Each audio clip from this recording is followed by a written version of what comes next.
السلام علیکم ورحمۃ اللہ وبرکاتہ۔ عزیز طلباء و طالبات، آج کا یہ سیشن مضمون اردو سے متعلق ٹی ای ٹی کی، سی ٹی ای ٹی کی یا ٹیٹ ایگزام کی تیاری سے متعلق ہیں۔ تمام شرکاء کا، طلباء و طالبات کا اس فری آن لائن کلاسز میں استقبال کیا جاتا ہے، خیر مقدم کیا جاتا ہے۔ میں انصاری محمد عتیق، ضلع پریشد اردو اسکول بوری، تعلقہ جنتور، ضلع پربھنی، آج آپ کے سامنے اردو مضمون سے متعلق قواعد کے متعلق ایک لیسن لینے کی کوشش کروں گا۔ چلیے شروع کرتے ہیں۔ آج کے لیسن کا عنوان ہے اردو قواعد۔ اردو قواعد میں سب سے پہلے ہم آج کے ضمنی عنوان کو دیکھیں گے، جو ہے ضمیر۔ تو آئیے ضمیر کسے کہتے ہیں اس کو سمجھنے کے لیے سب سے پہلے اسکرین پر دکھائے گئے جملوں کا مطالعہ کیجیے۔ نمبر 1، حضرت ابوبکر صدیق مکہ مکرمہ میں پیدا ہوئے، وہ کپڑے کی تجارت کرتے تھے۔ نمبر 2، حضرت محمد صلی اللہ علیہ وسلم نے مکے سے ہجرت کا ارادہ کیا، آپ صلی اللہ علیہ وسلم نے حضرت ابوبکر رضی اللہ عنہ کو اپنے سفر کا ساتھی چنا۔ نمبر 3، ابوبکر تم نے اپنے گھر والوں کے لیے کیا چھوڑا؟ ان کے لیے اللہ اور اس کا رسول صلی اللہ علیہ وسلم کافی ہیں۔ ان جملوں میں وہ، پہلے جملے میں وہ کپڑے کی تجارت کرتے تھے، حضرت ابوبکر صدیق کے لیے آپ، حضرت محمد صلی اللہ علیہ وسلم کے لیے تم، اور ابوبکر رضی اللہ عنہ کے لیے اور ان گھر والوں کے لیے استعمال کیے گئے الفاظ ہیں۔ یہ تمام الفاظ اسم کے بدلے استعمال ہوئے ہیں، یعنی ہم نے یہ سیکھا کہ جو الفاظ اسم کے جگہ استعمال کیے جاتے ہیں، اسم کے بدلے استعمال کیے جاتے ہیں، انہیں ضمیر کہتے ہیں۔ چونکہ یہ الفاظ الگ الگ شخص کے لیے استعمال کیے گئے ہیں، اس لیے یہ ضمیر شخصی ہوا۔ یعنی یہاں ہم دیکھ رہے ہیں ضمیر، اس عنوان کو، ضمیر یہ اس لفظ کو کہا جاتا ہے جو جملے میں کسی اسم کی جگہ استعمال ہوتا ہے، اور اگر وہ اسم شخصی طور پر ہے، کسی شخصیت کے لیے ہے، کسی شخصیت کا نام ہے اور اس کی جگہ کوئی لفظ استعمال ہو رہا ہے تو اسے ضمیر شخصی کہتے ہیں۔ تو لہذا ضمیر شخصی کی تعریف ہوئی کہ الگ الگ شخص کے لیے استعمال کیے گئے الفاظ ضمیر شخصی کہلاتے ہیں۔ اسی طرح میں اور ہم بھی ضمیر شخصی ہیں جو بولنے والا اپنے آپ کے لیے استعمال کرتا ہے۔ اب ذیل کے جملوں میں ضمیر تلاش کریں۔ نمبر 1، وہ روزانہ حضرت بلال کو اس طرح تکلیفیں دیتا تھا۔ نمبر 2،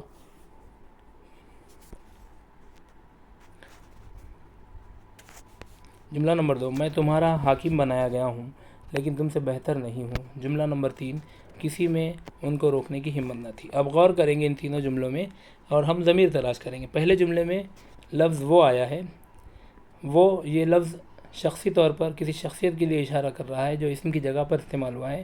وہ روزانہ حضرت بلال کو اسی طرح تکلیفیں دیتا تھا، تو یہاں وہ یہ لفظ جو ہے ضمیر ہے۔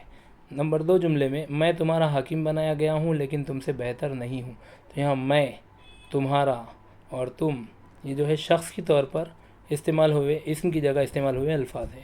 نمبر 3، کسی میں ان کو روکنے کی ہمت نہ تھی۔ کسی میں، اس میں کسی لفظ جو آیا ہے کسی شخص کی طرف اشارہ ہے، تو یہ ہو گیا ضمیر۔ تو چلیے ضمیر شخصی ہم نے سمجھا، اب ہم جاتے ہیں ضمیر شخصی کے بعد ضمیر کی دوسری قسم، اس کی طرف آئیے۔ دوسری قسم ہم پڑھیں گے ضمیر شخصی کے بعد۔ نیچے کے جملوں کا مطالعہ کیجیے۔ نمبر 1 ہے، ان کے لیے اور اس کا رسول، ان کے لیے اللہ اور اس کا رسول صلی اللہ علیہ وسلم کافی ہیں۔ نمبر 2، نیک کام میں میری مدد کرو۔ ان جملوں میں آپ دیکھ رہے ہیں نیلی لکیر سے خط کشیدہ کیا گیا ہے، نیلے کلر سے، اس پر غور کیجیے۔ تیسرا جملہ، ان کی گپ بازی کی دھوم مچ گئی، اس میں خط کشیدہ کیا گیا لفظ ان کی۔ چوتھا جملہ، ہائے میرا بچہ، اس میں میرا اس لفظ کو خط کشیدہ کیا گیا۔ اور پانچواں، شیر آپ کے باغ میں دیکھا گیا۔ ان جملوں میں اس کا، میری، ان کی، میرا، آپ کے، یہ الفاظ کا کچھ اسموں سے تعلق بتایا گیا ہے۔ جیسے اس کا سے مراد اللہ کا، یہاں جو جملہ ہے ان کے لیے اللہ اور اس کا رسول، تو یہاں اللہ کا، اس لیے اس کا استعمال کیا گیا ہے۔ پھر دوسرے جملے میں دیکھیں گے آپ، نیک کام میں میری مدد کرو، تو یہاں پر میری جو لفظ ہے اس کا تعلق مدد سے ہے۔ اور اگلے جملے میں آپ کا، آپ کے کا تعلق باغ سے ہے، شیر آپ کے باغ میں دیکھا گیا۔ تو یہ تعلق بتانے والے جتنے بھی الفاظ ہیں ان سارے ضمیروں کو ضمیر اضافی کہتے ہیں، یعنی ضمیر کی جگہ استعمال ہوا لفظ جو تعلق بتائے وہ ضمیر اضافی کہلاتا ہے۔ پھر سے ایک بار ریپیٹ کر رہا ہوں، ضمیر شخصی کے بعد ضمیر اضافی کے متعلق کہ جملوں میں ضمیر کی جگہ پر جو لفظ استعمال ہوتا ہے وہ کسی تعلق کو بتانے والا لفظ ہوتا ہے، تب وہ ضمیر اضافی کہلائے گا۔ اب ضمیر اضافی کی کچھ مثالیں ہیں، یہاں پر دیکھیے پہلا جملہ، اے لوگو میں تمہارا حاکم بنایا گیا ہوں۔ دوسرا جملہ، آپ کے جانثاروں کو بہت ستایا جاتا تھا۔ تیسرا جملہ، ہائے لوگو میرا ببلو۔ یہاں پر دیکھیے غور کیجئے کہ ضمیر اضافی جیسے یہاں پر تمہارا حاکم، پہلے جملے میں تمہارا حاکم، دوسرے جملے میں اگر ہم غور کریں گے آپ کے جانثاروں کو، یہاں آپ کے، اور تیسرا ہائے لوگو میرا ببلو، اس جملے میں دیکھیں گے میرا ببلو۔ تو یہ ساری مثالیں ضمیر شخصی سے متعلق ہیں۔ تو آئیے اب آگے بڑھتے ہیں ہم۔ ضمیر شخصی ہوا، ضمیر اضافی ہوا، دو ضمیر کی قسمیں ہم نے سیکھ لیے ہیں، اور ہم دیکھنے جا رہے ہیں ضمیر شخصی کی تیسری قسم ضمیر استفہام۔ تو آئیے ضمیر کی تیسری قسم اسکرین پر آپ کے سامنے یہاں پر ہے، ضمیر کی تیسری قسم جس کا نام ہے ضمیر استفہام۔ چلیے دیکھتے ہیں۔ امید کرتا ہوں کہ ضمیر سے متعلق ہم نے اب تک جو دو قسم دیکھے، ایک ضمیر شخصی اور ایک ضمیر اضافی، اب تیسری ہم دیکھ رہے ہیں، یا دو قسمیں آپ کو سمجھ گئی، تیسری دیکھنے چلتے ہیں ہم۔ آپ جانتے ہیں کہ اسم کے بدلے استعمال کیے جانے والے لفظوں کو ضمیر کہتے ہیں، جیسے میں، ہم، تم، وہ، آپ، یہ سارے الفاظ اسم کے بدلے استعمال ہوئے۔ اب ذیل کے جملوں کو غور سے پڑھیے۔ اس ٹوپی میں کیا خاص بات ہے؟ یہ سلیمانی ٹوپی کس کام کی ہے؟ کون حقیقت پسند گھس آیا ہماری جادو کی دنیا میں؟ ان جملوں میں الفاظ کیا، کس، کون سوال پوچھنے کے لیے استعمال کیے گئے۔ وہ ضمیر جو سوال پوچھنے کے لیے استعمال ہوتی ہے اسے ضمیر استفہام کہتے ہیں۔ تو سمجھ میں آیا کہ ضمیر استفہام یہ لفظ کے معنی ہی سوال ہوتے ہیں۔ تو ضمیر استفہام کا مطلب یہ ہوا کہ ایسا لفظ جس میں سوال پوچھا گیا، جیسے کیا، کس، کون۔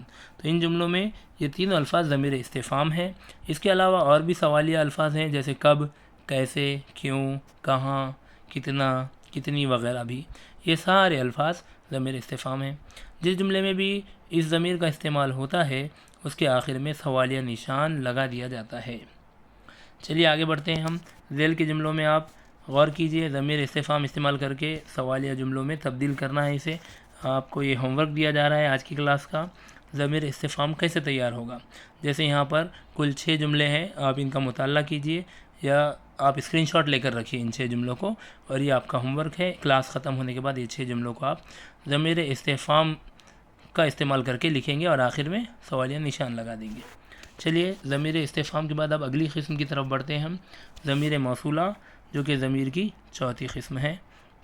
ذیل کے جملوں کو پڑھتے ہوئے ان کی بناوٹ پر خاص توجہ دیجیے۔ پہلا جملہ ہے، یہ گھڑی شیشے کی ایک نلکی تھی جو درمیان سے اتنی پتلی ہوتی کہ 2 حصوں میں بٹی نظر آتی۔ دوسرا جملہ ہے، آپ کے سامنے وہ چیز رکھتا ہوں جس کی آپ کو ضرورت ہے۔ تیسرا جملہ ہے، یہ ٹوپی جسے پہن کر آدمی غائب ہو جاتا ہے کاغذ کی ہے۔ ان تینوں جملوں میں غور کرنے پر آپ کو پتہ چلے گا کہ اس میں جو لفظ آیا ہے، جس لفظ آیا ہے، جسے لفظ آیا ہے، تو یہ تینوں بھی الفاظ ضمیر موصولہ ہیں۔ اب کیا مطلب ہوا ضمیر موصولہ کا؟ کہ یہ الفاظ اپنے سے پہلے آنے والے جملے کے حصے کے بارے میں مزید معلومات دیتے ہیں۔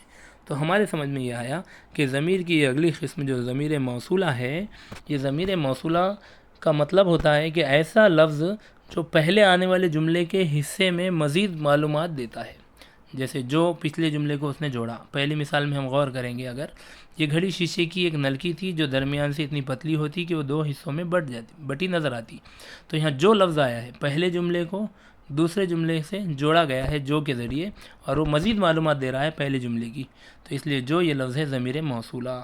اب نیچے کچھ ہوم ورک کے سوالات ہیں آپ کے لیے کہ ان جملوں میں ضمیر موصولہ آپ کو تلاش کرنا ہے۔ طلبہ سے گزارش ہے کہ یہ تینوں جملوں کا آپ اسکرین شاٹ رکھیے یا لکھ لیجئے۔ پہلا ہے، میں وہاں پہنچا تھا جہاں تم نے مجھے بلایا تھا۔ دوسرا ہے، وہ شخص جو پیڑ کے نیچے کھڑا ہے بہت پریشان ہے۔ تیسرا، اس فون پر جس سے چاہو بات کر لو۔ اس میں ضمیر موصولہ الفاظ استعمال کیے گئے ہیں۔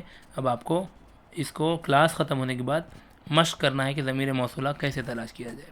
چلیے ضمیر کی یہ اگلی قسم دیکھیں گے ہم۔ اب تک ہم نے دیکھا ضمیر شخصی، ضمیر اضافی، ضمیر استفہام، ضمیر موصولہ۔ پھر سے ایک بار اعادے کے طور پر آپ کے سامنے شارٹ کٹ میں بتاؤں گا کہ ضمیر کسے کہتے ہیں، کہیے جی ہاں، ضمیر ایسا لفظ ہے جو اسم کی بجائے استعمال ہوتا ہے جملوں کے اندر، اسے ضمیر کہتے ہیں۔ ضمیر شخصی کسے کہتے ہیں، ایسا لفظ اسم کی جگہ آئے جو کسی شخصیت کے لیے استعمال کیا گیا، اسے ضمیر شخصی کہیں گے۔ اور ایسا اس ضمیر جو کسی اضافی معلومات کو دے رہا ہے وہ ضمیر اضافی ہوگا۔ ایسا ضمیر جو سوال پیدا کر رہا ہے وہ ضمیر استفہام ہوگا۔ اور ضمیر موصولہ ابھی آپ نے دیکھا کہ جو پچھلے جملے سے جس کا تعلق ہوتا ہے، موصول، یہ لفظ اردو کا ایک لفظ ہے موصول۔ موصول کا مطلب ہوتا ہے وصول ہوا کسی سے، تو یہاں پر ضمیر موصولہ سے ہم اندازہ لگائیں گے، یہ ہمارے لیے نشانی بن گئی کہ ضمیر موصولہ یعنی پچھلے جملے سے جس کا تعلق ہو، جیسے جو، جس وغیرہ ہم نے پڑھا ہے ابھی۔ اب اس کے بعد ہم آگے بڑھتے ہیں۔ ضمیر کی یہ ساری قسمیں ابھی یہاں ہوئی۔ اگلا ہمارا ٹاپک ہے صفت۔ میں سمجھتا ہوں کہ اب کی یہ کلاس میں جو اسکرین پر آپ کو دکھایا جا رہا ہے، بغور آپ اس کو دیکھ پا رہے ہوں گے، اور جس قواعد کے حصے کو پڑھایا جا رہا ہے اس کو سمجھنے کی آپ پوری کوشش کر رہے ہوں گے۔ تو چلیے ضمیر کی اقسام پوری ہوئی۔ اب ضمیر کی اقسام میں ایک آخری چیز اور ایک رہ گئی، جو کہ ایک منٹ میں پیج آپ کے سامنے، جی، ضمیر اضافی سے متعلق کچھ باتیں آپ کو بتانا ضروری سمجھ رہا ہوں۔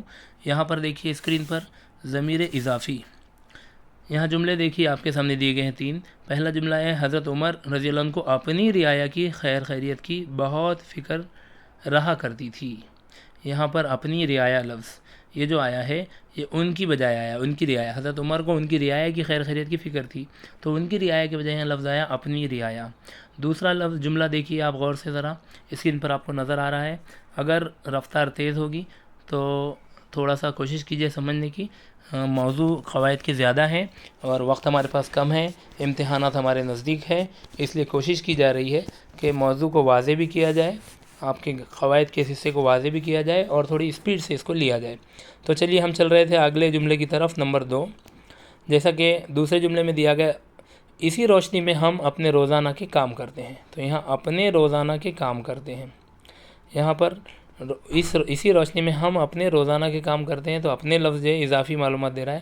تیسرا جملہ دیکھیے، اس نے اپنا سارا زیور اتار کر ان کی جھولی میں ڈال دیا۔ تو اس میں وضاحت میں نیچے دیا گیا ہے ضمیر اضافی کو سمجھانے کے لیے کہ پہلے جملے میں لفظ اپنی جمع غائب کے لیے استعمال ہوا ہے، غائب لوگوں کے لیے رعایا کے لیے استعمال ہوا ہے، جیسے کہ میں نے ابھی سمجھایا۔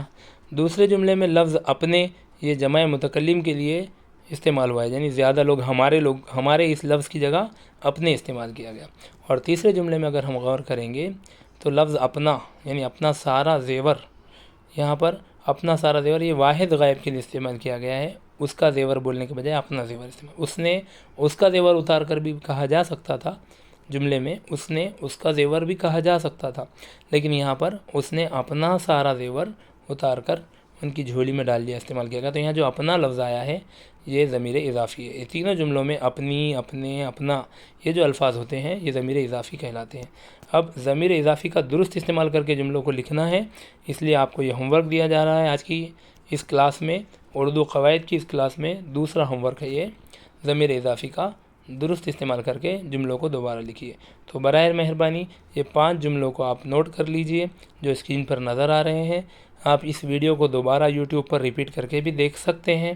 آپ کا یہ سیشن بالکل 40 منٹ کا ہے، جس میں سے 25 سے 30 منٹ میں ہمیں یہ قواعد کے امور کو آپ کے سامنے رکھنے کی کوشش کر رہے ہیں ہم، اس لیے ہماری گزارش ہے آپ سے کہ یہ 5 جملوں کو پڑھ کر سنانے کے بجائے آپ اس کا اسکرین شاٹ رکھیے، یا یوٹیوب پر جب یہ یوٹیوب پر لائیو سیشن ختم ہو جائے گا تو آپ اس کو ریپیٹ کر کے پھر سے نوٹ کر سکتے ہیں۔ چلیے ہم آگے بڑھتے ہیں۔ ہمارے گرامر کا اگلا عنوان ہے صفت۔ تو صفت یہ جو گرامر کا حصہ ہے، آپ جانتے ہوں گے اس کی تعریف میں آپ کیا کہیں گے، صفت کسے کہتے ہیں، دہرائیے ذرا۔ جی بالکل صحیح۔ دیکھیے پچھلی جماعت میں ہم پڑھ چکے ہیں کہ اسم کی کیفیت یا حالت بتانے والے لفظ کو صفت کہتے ہیں۔ ماشاءاللہ آپ طلبہ میں سے بہت سے طلبہ کو یہ صفت کی تعریف یاد بھی ہوگی، جن کو یاد نہیں وہ یاد کر لیں گے۔ اسم کی کیفیت یا حالت بتانے والے لفظ کو صفت کہتے ہیں۔ صفت کہتے ہیں خامی، خوبی یا خرابی کو، کسی بھی اسم کی کیفیت یا اس کی حالت ہوتی ہے۔ جیسے مثال کے طور پہ یہاں پر دیا گیا ایک ٹوٹا پھوٹا مکان، تو ٹوٹا پھوٹا یہ اس مکان کی حالت یا کیفیت ہے۔ اور وہاں ایک عورت پرانی رضائی اوڑھے لیٹی تھی، تو پرانی رضائی کی یہاں کیفیت یا حالت بتائی گئی، تو یہاں پر پرانی لفظ جو آیا یہ صفت ہے۔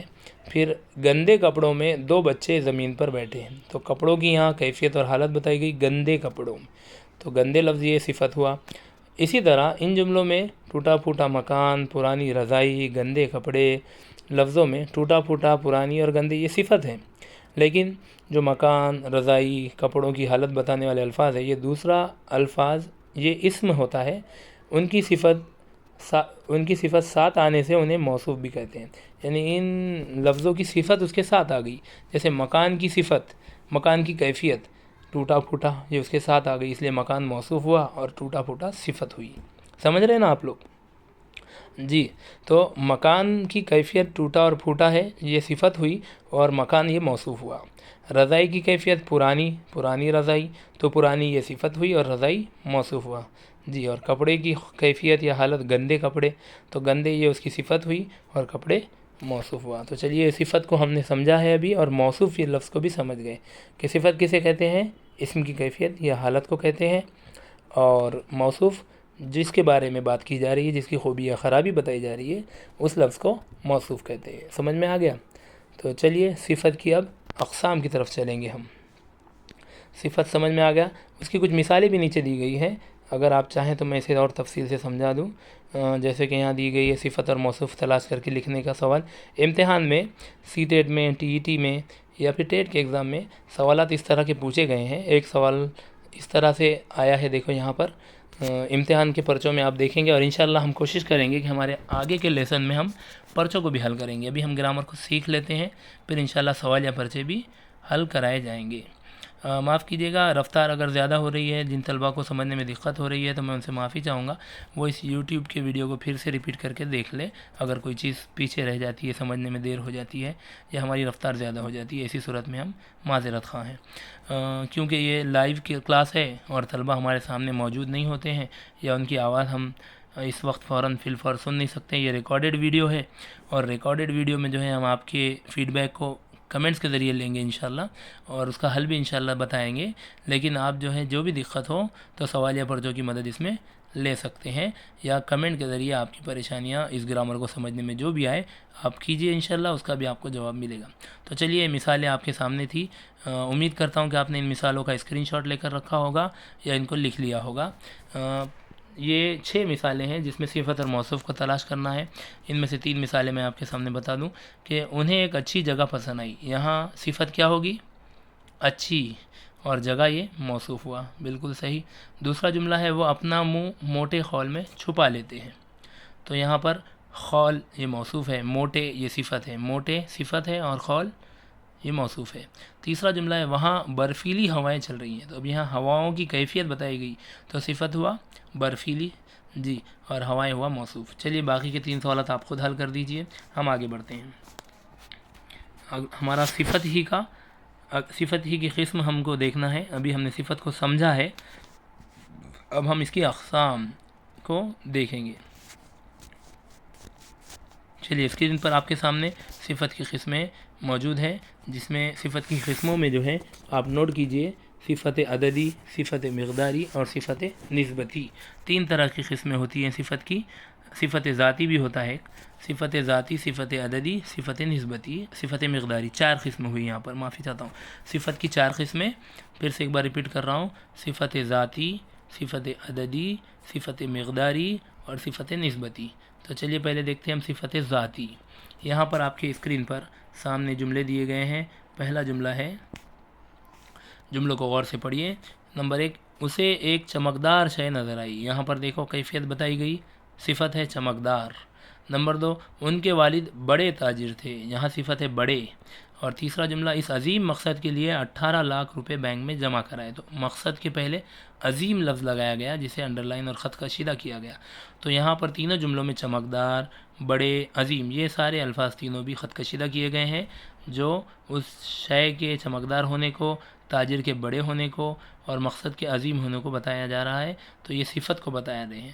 اس لیے یہ صفت جیسے شے کا چمکدار ہونا، تاجر کا بڑا ہونا اور مقصد کا عظیم ہونا، یہ ذاتی طور پر استعمال کیا گیا. یعنی جو الفاظ موصوف کی ذاتی خصوصیت بتاتے ہیں، یعنی آگے آنے والے لفظ کی ذاتی خصوصیت ہے. صفت کے بعد جو لفظ آتا ہے وہ موصوف، ہم نے ابھی پڑھا. تو موصوف کی ذاتی خصوصیت بتانے والے لفظ کو صفت ذاتی کہتے ہیں. چلیے آگے بڑھتے ہیں. اب جملوں پر غور کیجئے. پہلا جملہ ہے وہ سائنسی آلات بھی تجربہ گاہ تک لے جاتی تھی. یہاں پر سائنسی خط کشیدہ کیا گیا. دوسرے جملے میں کدو کا میٹھا انگوری رنگ کا ہوتا ہے. یہاں پر انگوری کو خط کشیدہ کیا گیا. نمبر 3 سمندری جہاز سے سفر کے لیے بہت وقت لگتا تھا. یہاں سمندری کو خط کشیدہ کیا گیا. تو غور کیجئے کہ خط کشیدہ الفاظ سائنسی، انگوری، سمندری، یہ الفاظ سائنسی آلات یا انگوری رنگ یا سمندری جہاز ان سے نسبت رکھتے ہیں. آلات، رنگ اور جہاز سے نسبت رکھتے ہیں. تو ان کی نسبت ہے آلات کی نسبت سائنسی آلات، رنگ کی نسبت انگوری رنگ اور جہاز کی نسبت سمندری جہاز. تو نسبت بتانے والے صفت کو صفت نسبتی کہتے ہیں. جو نسبت رکھتے ہیں اسے نسبتی کہیں گے. تعلق، نسبت کے لفظی معنی لغت کے اعتبار سے تعلق کے ہوتے ہیں. کوئی دقت ہے اس میں؟ جیسے اس کی ایک اور مثال جو اس اسکرین پہ دکھائے گئے مثالوں کے علاوہ بھی ہے کہ ہم سب ہندوستانی ہیں. تو ہماری نسبت ہندوستان سے ہے. جملے پہ غور کیجئے، ہم سب ہندوستانی ہیں. ہم سب یہاں لکھا ہوا نہیں ہے وہ جملہ، میں زبانی آپ کو بول رہا ہوں. ہم سب ہندوستانی ہیں. تو ہندوستانی جو ہے یہ نسبت بتا رہا ہے ہماری کہ ہم ہندوستان سے تعلق رکھتے ہیں. اس لیے ہندوستانی یہ لفظ صفت نسبتی ہوگا. سمجھ میں آیا؟ آگے آپ کے لیے 2 جملے دیے گئے ہیں کہ وہ کالے گھوڑے پر سوار تھا اور یہ غریب آدمی بہت محنت کرتا تھا. اس میں کون سی صفت کا استعمال ہوا ہے؟ ذاتی صفت کا، صفت ذاتی جسے کہیں گے. وہ گھوڑے کی ذات کے بارے میں بتایا گیا کہ کالے گھوڑے پر سوار تھا. یہ گھوڑے کی ذات کالی ہے، کالے رنگ کا گھوڑا ہے، تو اس لیے صفت ذاتی بتایا گیا ہے. لیکن یہاں پر لفظ کالے رنگ کا گھوڑا نہیں ہے. اگر ایسا ہوتا کہ کالے رنگ کا گھوڑا تو یہاں پر وہ نسبتی ہو جاتا. لیکن یہاں کالے گھوڑے پر سوار تھا، یہ اس کی ذات کے بارے میں بتایا گیا، اس لیے صفت ذاتی ہوا کالے. یہ غریب آدمی بہت محنت کرتا تھا. اب یہاں آدمی کے بارے میں بتایا گیا، یہ صفت ذاتی کی مثال ہے. اس کی شخصیت کے بارے میں بتایا گیا غریب ہے وہ آدمی. تو یہاں غریب کیا ہوا؟ صفت ذاتی. میں جہاں تک امید کر رہا ہوں کہ آپ کو یہ سمجھ میں آیا. صفت ذاتی اور نسبتی، اس میں کنفیوز نہیں ہونا ہے. ذاتی اس کے ذات سے متعلق ہوتا ہے، اس کی شخصیت سے متعلق ہوتا ہے، اور نسبتی یہ اس سے تعلق رکھنے والا ہوتا ہے. جیسے اس کے بعد مثال دی گئی ہے یہاں پر دیکھیے، انگریزی زبان سیکھنا بہت ضروری ہے. انگریزی زبان سیکھنا بہت ضروری ہے. تو انگریزی زبان سیکھنے میں یہاں پر بتایا گیا ہے اس زبان کے بارے میں، انگریزی، یہ جو ہے نسبت بتائی گئی ہے، زبان کی نسبت. اور انہوں نے دوسرے جملے میں دیکھیے، انہوں نے صنعتی تعلیم کے اسکول جاری کیے. تو یہاں پر تعلیم کو صنعتی تعلیم سے جوڑا گیا. تو تعلیم یہ موصوف ہے اور صنعتی اس کی نسبت، صفت نسبتی ہے. ٹھیک ہے، تو یہ 2 صفت آپ کو سمجھ میں آ گئے ہیں، صفت ذاتی اور صفت نسبتی. اب آگے بڑھتے ہیں، ہم اگلی قسم دیکھتے ہیں صفت کی. تیسری قسم، ابھی تک 2 قسم دیکھ لی ہم نے. تیسری اور چوتھی قسم ہے صفت عددی اور صفت مقداری. چلیے دیکھتے ہیں. اسکرین پر آپ کے سامنے ہے صفت عددی اور صفت مقداری. اسم اور صفت کے بارے میں آپ پڑھ چکے ہیں. صفت ایسے الفاظ ہوتے ہیں جو اسم کی خصوصیت بتاتے ہیں. یہ مثالیں آپ نے دیکھی ہیں کہ نمبر 1، ان کی خلافت کی مدت 10 برس 6 مہینے اور 4 دن ہے. یہاں پر عدد بتایا گیا، غور کیجیے آپ، 10 برس 6 مہینے 4 دن. نمبر 2، اتنی دور کا حال عمر کو کیسے معلوم ہو سکتا ہے. تو یہاں دور کا حال بتایا گیا ہے. اب دیکھیے ان مثالوں میں 10 برس 6 مہینے 4 دن ایک مدت کی طوالت معلوم ہو رہی ہے. یہاں برس، مہینے اور دن یہ اسم ہے جن کی خصوصیت 10، 6 اور 4 کے اعداد سے بتائی گئی ہے. یہ صفت عددی ہے. تو صفت عددی کسے کہیں گے؟ جس میں اعداد بتائے گئے ہیں. صفت کے متعلق عدد بتایا گیا ہے، اس لیے صفت عددی کہیں گے۔ بہت آسان ہے، صفت ذاتی نسبتی ہمارے سمجھ میں آیا، صفت عددی سمجھنا ہے تو اس کو سمجھنے کے لیے ہم کو عدد یہ یاد رکھنا ہوگا۔ جیسے دوسری مثالیں یہاں دی گئی، 100 صفحات، 1 صدی، 550 روپے، ہزاروں امیدیں وغیرہ، یہ سب تعداد ہے، عدد ہے۔ عدد سے یہ معلوم ہوگا کہ یہ صفت عددی کی مثال ہے۔ اوپر کی دوسری مثال میں اتنی دور کا حال سے ایک مقام کی طرف اشارہ کیا گیا ہے، لیکن معلوم نہیں ہوتا کہ وہ مقام واقعی کتنی دور ہے۔ ہاں، یہ غور کرنے کی بات ہے۔ مثال میں 2 نمبر میں اتنی دور کا حال عمر کو کیسے معلوم ہو سکتا ہے؟ تو یہ مقدار بتائی گئی ہے، لیکن ایک متعین عدد نہیں ہے کہ کتنی دور، یعنی 10 کلومیٹر، 2 کلومیٹر، 500 کلومیٹر، 2 میل، 10 میل، 500 میل، اس طرح نہیں بتایا گیا۔ اتنی دور یعنی ایک مقدار ہے جس کا کوئی عدد نہیں ہے۔ تو یہاں پر یہ معلوم ہوتا ہے کہ مقام واقعی میں کتنی دور ہے، کوئی مقدار فکس نہیں ہے، عدد نہیں ہے، اس لیے وہ عددی نہیں ہوگا، مقداری ہوگا۔ اوپر کی مثال میں جیسے 10، 6، 4 کی طرح اتنی دور بھی ایک ناپ ہے جو اس میں حال کی صفت بتا رہا ہے، تو اسے صفت مقداری کہتے ہیں۔ اور دوسری مثال اس کی اور یہ بھی دے سکتے ہم کہ تھوڑا پانی، زیادہ مٹھاس، اتنی دیر، کتنی دیر، ایسے جملے بھی آئیں گے۔ جیسے کہ چائے میں تھوڑی شکر، زیادہ مٹھاس ہے، چائے میں زیادہ مٹھاس ہے، تو یہاں زیادہ کتنی ہے اس کی مقدار بتائی گئی، اس لیے صفت مقداری ہوگا۔ دودھ میں تھوڑا پانی ملایا گیا، تو تھوڑا، یہ تھوڑا یعنی کتنا، دودھ میں کتنا لایا گیا، یہ نہیں، عدد نہیں آیا، تو تھوڑا یہ جو مقدار بتائی گئی اس لیے صفت مقداری ہوگا۔ اب آپ جو ہے مطالعہ کیجئے صفت عددی اور صفت مقداری کی، جتنی مثالیں آپ حل کریں گے اتنا آپ کے سامنے صفت عددی اور مقداری یہ واضح ہوتا رہے گا۔ تو چلیے، آج ہم نے دیکھا صفت کی 4 قسمیں، صفت سے متعلق، صفت ذاتی، صفت نسبتی، صفت عددی، صفت مقداری۔ اب ہم آگے بڑھتے ہیں۔ ایک بار اعادہ کر لیں، ہم نے آج پڑھا ضمیر سے متعلق، ضمیر شخصی، ضمیر اضافی، ضمیر استفہام، ضمیر موصولہ، یاد ہے نا آپ کو؟ ماشاءاللہ، بہت اچھے۔ اور صفت سے متعلق پڑھا صفت ذاتی، صفت نسبتی، صفت عددی، صفت مقداری۔ چلیے، یہاں پر آپ کے گرامر کے 2 حصے مکمل ہوئے۔ ہم آگے بڑھتے ہیں۔ اگلا ہمارا عنوان ہے، آج کی کلاس کا جو وقت ہے تقریباً 40 منٹ ہے، اور اس کلاس کو شروع ہو کر تقریباً 27 منٹ پورے ہو چکے ہیں۔ دیکھتے ہیں آخری 10 منٹ ہمارے پاس بچے ہیں، اس میں جتنا زیادہ مکمل ہم کر سکیں۔ آپ سبھی طلبہ و طالبات سے میں گزارش کروں گا کہ اس لیسن میں، اردو کے قواعد میں اگر کوئی کمیاں آپ کو نظر آ رہی ہے، کوئی بات سمجھ میں نہیں آئی ہے، تو آپ کمنٹ کے ذریعے اس سیشن کے دوران بھی اور بعد میں بھی، یا واٹس اپ گروپ میں بھی اپنے سوالات پوچھ سکتے ہیں۔ انشاءاللہ آپ کو اس کا معقول جواب یا آپ کا کنفیوژن دور کرنے کی کوشش کی جائے گی۔ اب چلتے ہیں ہم، اگلا ہمارا عنوان ہے فعل سے متعلق۔ چلیے، فعل کے بارے میں ہم پڑھیں گے۔ فعل آپ سب جانتے ہیں، فعل کسے کہتے ہیں؟ کام کو، بالکل صحیح، فعل یعنی کام۔ اب دیکھیے ذیل کے جملوں پر آپ غور کیجئے۔ پہلا جملہ ہے ماں مسکرائی، دوسرا ہے سدھیر آیا، اور تیسرا جملہ ہے بچہ رویا۔ چلیے ہم اس پر غور کرتے ہیں۔ اب ان جملوں پر غور کرنے کے بعد ہم کو پتہ چلے گا کہ ان جملوں میں ماں، سدھیر اور بچہ یہ کام کے کرنے والے فاعل ہیں۔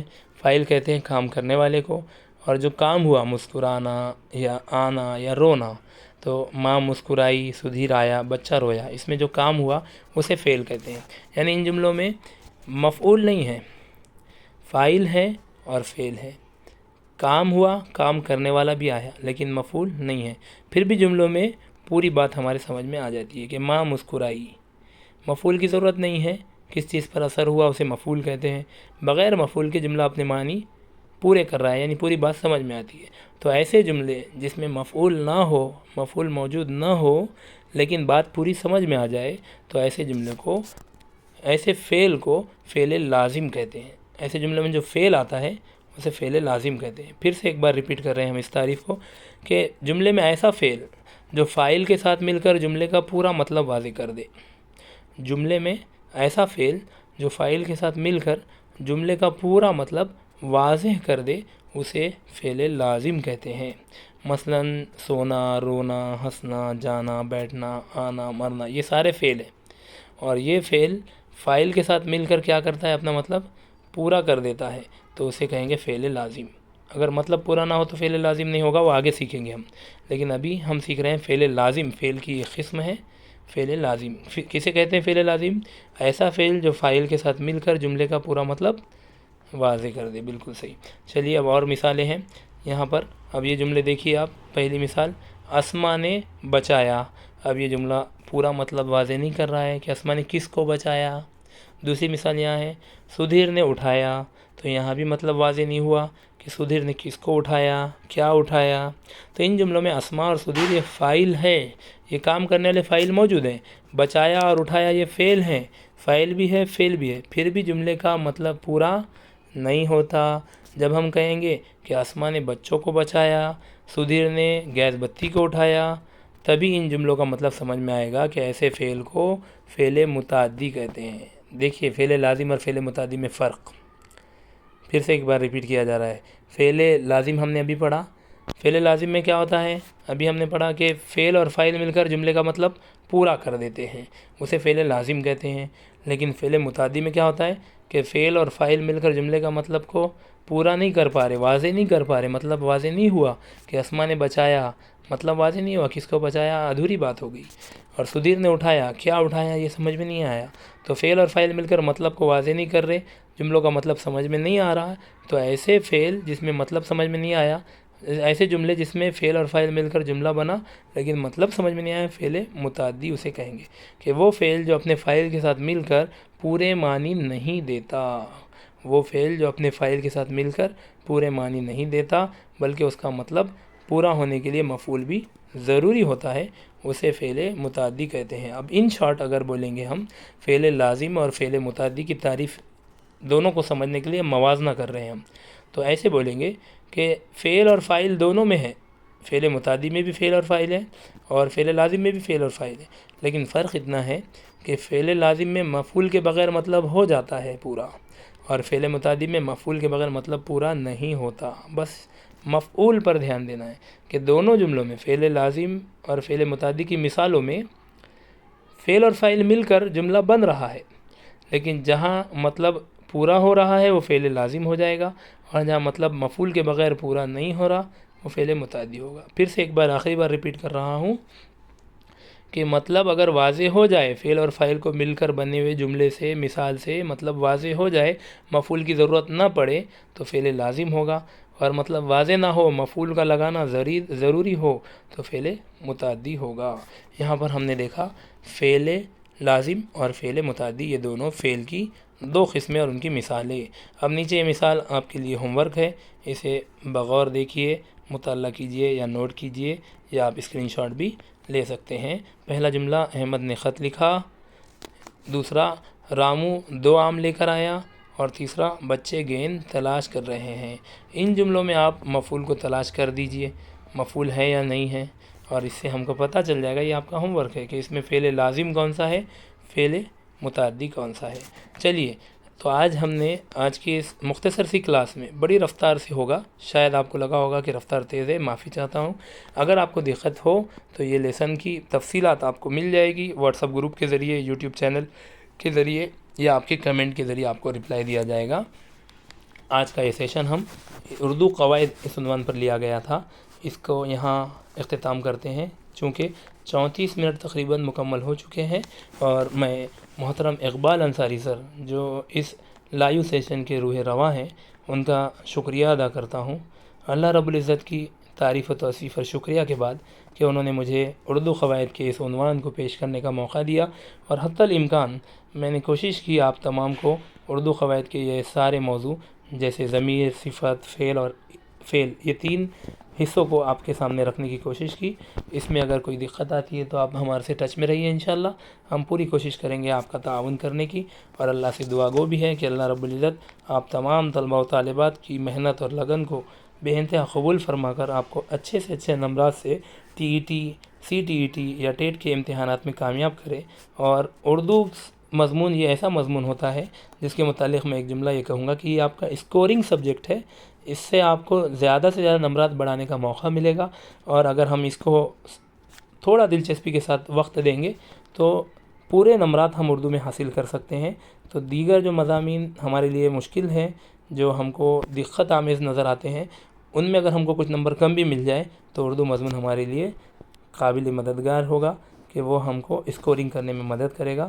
امید کرتا ہوں کہ طلباء و طالبات اردو کو، جو ہماری مادری زبان ہے، اس کو اچھی طرح سے اگر اسٹڈی کر کے قواعد کی تیاری کر کے جائیں گے تو یہ اسکورنگ مضمون ان کے لیے کامیابی کا سبب بنے گا۔ اللہ تعالی ہم تمام کی محنتوں کو بے انتہا قبول فرمائے۔ اقبال انصاری سر کا شکریہ ادا کر کے میں اپنا لیسن یہاں پر ختم کرتا ہوں۔ جزاک اللہ خیرہ، شکریہ۔